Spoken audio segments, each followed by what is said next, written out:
नहमदुहु व नसल्ली अला रसूलिहिल करीम अम्मा बाद फ़अऊज़ु बिल्लाहि मिनश शैतानिर रजीम बिस्मिल्लाहिर रहमानिर रहीम।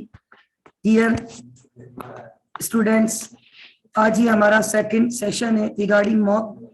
पहला सेशन हमने मौका किया था और उसमें हमने पहले सेशन में दो बड़े इंपॉर्टेंट एमटीक्यूज पे बात की थी, जिसमें पहला एमटीक्यूज था regarding depreciation.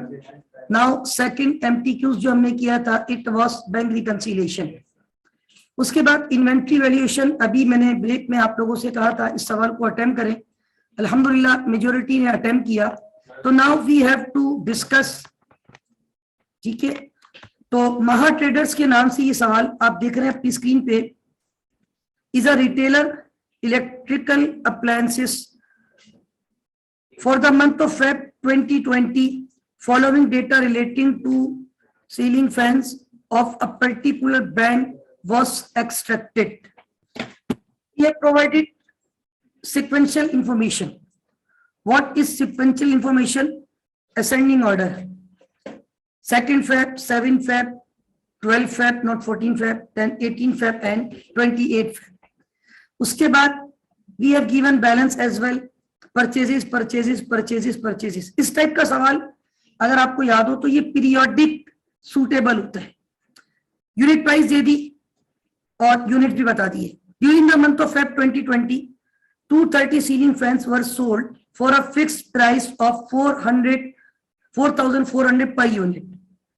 The business uses FIFO method, first in first out, for cost flow assumption purposes.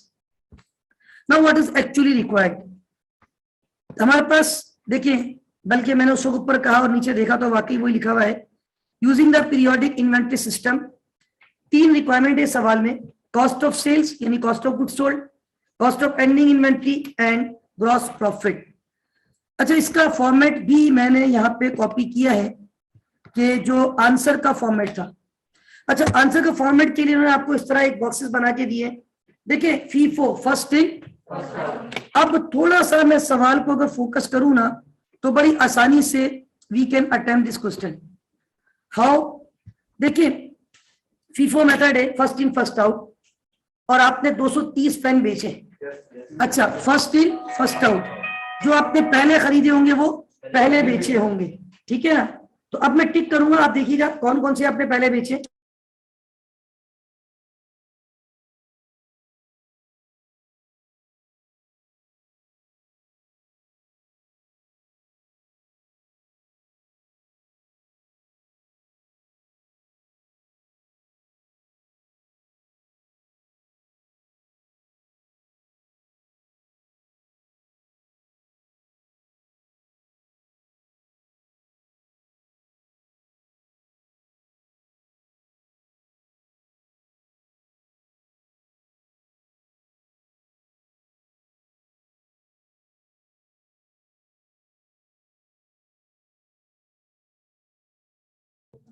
Okay students, बात ही हो रही थी कि हमने कितने फैन बेचे हैं। 230 फैन जो हमने बेचे हैं उसमें अगर हम कैलकुलेशन चेक करें तो कैलकुलेशन इज वेरी स्ट्रेट। 50 ये बेचे आपने, प्लस आपने 80 ये बेचे। फीफो है ना फर्स्ट इन, ये हो गए आपके 130 प्लस 70 कितने हो गए। तो इसका मतलब है यहां से कितने 30 यहां से बिके तो 10 यहां से बच गए। एंडिंग इन्वेंट्री आएगी 10 unit multiply by 3540, 60 unit multiply by 35 और एंडिंग इन्वेंट्री बचेगी 18 फेब और 28 फेब से। एम आई राइट? अब आप देखिए, अगर आप फर्स्ट टाइम भी ये फॉर्मेट देख रहे हैं ना, ये देखिए cost of ending inventory 18 Feb से कितने यूनिट बचे होंगे। अब ये देखिए ऊपर कॉलम यूनिट रेट 10 ये बचे होंगे और 60 ये बचे होंगे। इसकी प्राइस थी 35 और उसके बाद 35। अब आप देखिए, मैं अभी ज्यादा टाइम नहीं लूंगा क्योंकि मुझे अभी बाकी चीजें भी करनी है। तो आपको पता है मल्टीप्लाई करेंगे, आंसर आएगा, दोनों को प्लस करेंगे, ये टोटल यूनिट आपके आ जाएंगे 70 और ये इसकी आ जाएगी यहाँ पे प्राइस वैल्यू।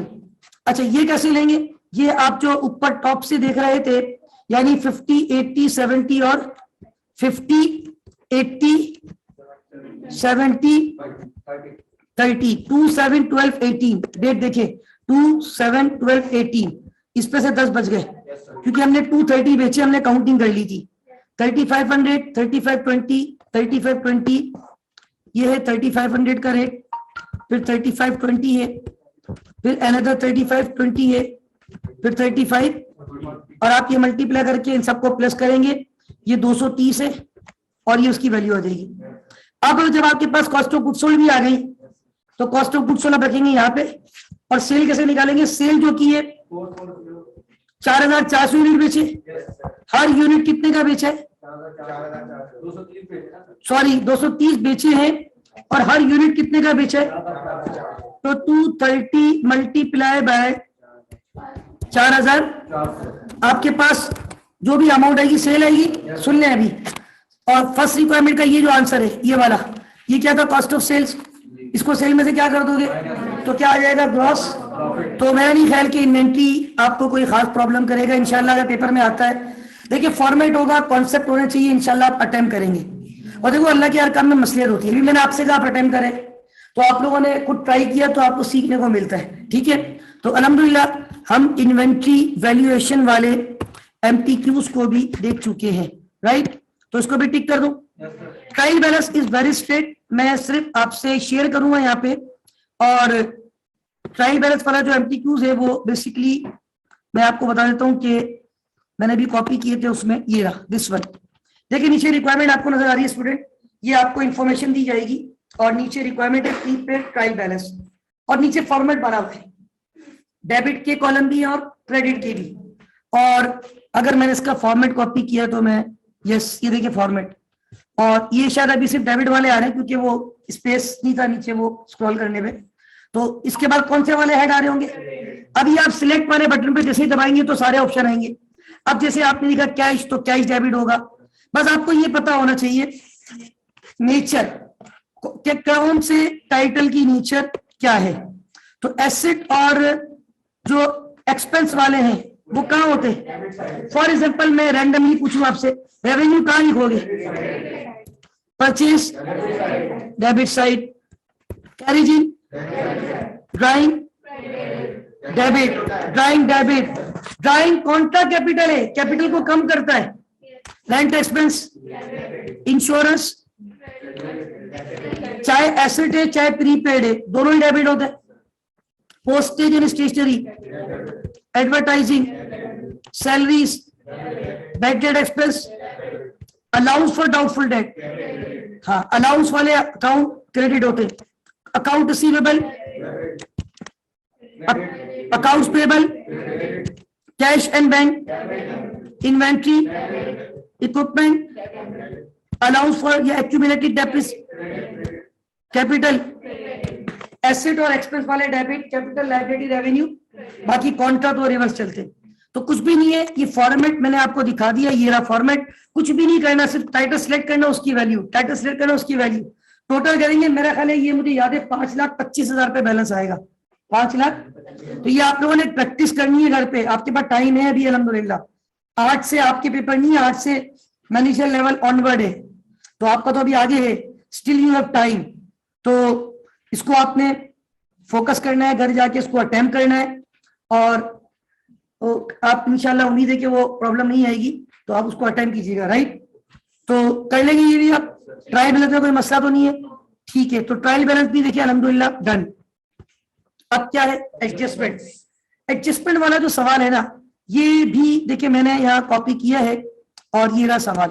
देखिए एडजस्टमेंट वाला सवाल जो है वो आपको जैसे 6 एडजस्टमेंट दे दी, अब आपको एडजस्टमेंट पास करना आनी चाहिए। और इसका फॉर्मेट भी अगर मैंने कॉपी किया है, but I am not sure कि मैंने कॉपी किया है इसका फॉर्मेट या नहीं। ये तो बैंक रिकंसिलिएशन था, ये प्रॉफिट एंड लॉस समझाना है और ये प्रॉफिट एंड लॉस का सवाल है, ये डेप्रिसिएशन करवा दिया। इसके अलावा ये ट्रायल बैलेंस समझा दिया और this is balance sheet I think format, and this is again balance sheet format का एक और part, and this is inventory. Okay good. और ये कौन सा था?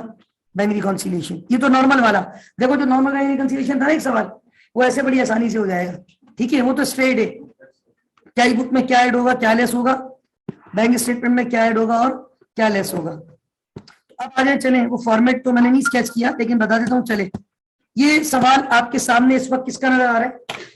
नीचे रिक्वायरमेंट क्या है? Prepare adjusting journal entries. अच्छा, फॉर द एट दिसंबर 31/2017। नीचे फॉर्मेट दिया हुआ है जर्नल का। डेबिट क्रेडिट तो करना आता है, सिलेक्ट करोगे, टाइटल भी सारे दिए हुए होंगे। अभी हम ये कर रहे थे कि प्रीपेड रेंट आपका था कितना? प्रीपेड रेंट था आपके पास 75,500। तो अब ये कितना रह गया? 50,000।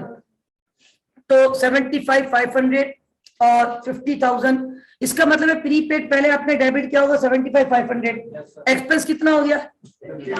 तो 50,000 प्रीपेड को किस पे कन्वर्ट करेंगे? क्या डबल एंट्री बनाओगे? रेंट एक्सपेंस डेबिट कितने से? 50,000 से। अच्छा, मैं एक फेवर चाहूंगा आप लोगों से, या आप लोगों के फेवर में बात कर रहा हूँ, क्योंकि देखो मैं तो अभी मीन भाई बिजी होता हूँ अल्हम्दुलिल्लाह, क्योंकि मेरे सेक्शन चल रहे होते हैं या क्लासें मसरूफियत होती है। तो आप लोग अभी डेफिनेटली ये अटेम्प्ट करेंगे, चीजें प्रैक्टिस करेंगे इंशाल्लाह। इसके सबमिट भी जरूर करना, सबमिट करने आपको मार्क्स भी देना होता है। अगर आपके 10 में से 10 आ रहे हैं इसका मतलब है आपने सही किया है। तो जब आपके 10 में से 10 आ जाए और आएंगे इंशाल्लाह, आसान चीजें हैं, तो आप उसके स्क्रीनशॉट लेके ग्रुप पे शेयर कीजिएगा। उससे होगा ये कि जिसको अगर प्रॉब्लम भी हो रही होगी तो उसको भी समझ में आ जाएगा कि वो कहाँ गलती कर रहा है। तो ये मैं नॉर्थ कैंपस के स्टूडेंट से भी कहूंगा, आप लोग भी करें। इवन मैं हेड ऑफिस के सेक्शन सी से भी कहूंगा, और मैं भी इतना नोट कर लिया करूंगा, कभी कभी मैं कुछ चीजें देखता हूँ ग्रुप में, तो अगर किसी ने शेयर किया हेड ऑफिस में तो मैं नॉर्थ में भी भेज दूं, अगर नॉर्थ में शेयर किया तो मैं हेड ऑफिस में भी भेज दूं, ताकि थोड़ा सा आप लोग को और आगे जो है ना चीजें आसान